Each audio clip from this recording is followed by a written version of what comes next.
বাংলাদেশে প্রশিক্ষণ বিমানের বিধ্বস্তের ঘটনা নতুন কিছু নয়।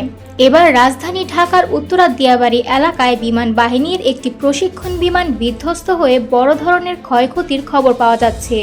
তবে এবার আমরা ফিরে তাকাবো গত এক দশকে ঘটে যাওয়া 8টি আলোচিত দুর্ঘটনার দিকে, যেগুলো আমাদের কেবল হতবাকি করেনি বরং ভবিষ্যতের জন্য প্রশ্ন রেখে গেছে। 2010 সালের ডিসেম্বরে বরিশালের আকাশে 2টি প্রশিক্ষণ বিমান বিধ্বস্ত হয়ে 2 স্কোয়াড্রন লিডার প্রাণ হারান।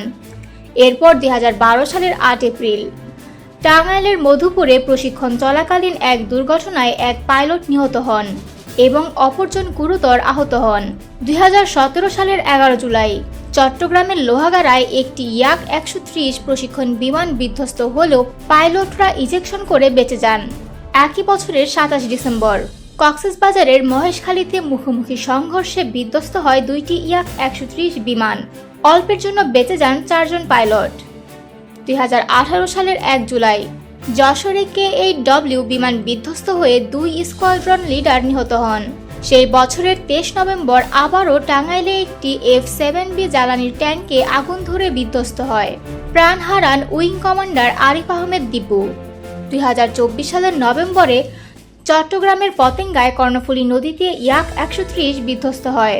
স্কোয়াড্রন লিডার অসীম জাবাত মারা যান। ঘটনাটি দেশজুড়ে আলোড়ন তোলে এবং সর্বশেষ 2025 সালের 21 জুলাই রাজধানীর উত্তরায় মাইলস্টোন স্কুল এলাকা দুপুরের ব্যস্ত সময়ে আকাশ ছুঁয়ে ভয়ঙ্কর শব্দে ভেঙে পড়ে একটি প্রশিক্ষণ বিমান। প্রত্যক্ষদর্শীরা জানান পুরো এলাকা কেঁপে ওঠে বিস্ফোরণের শব্দে।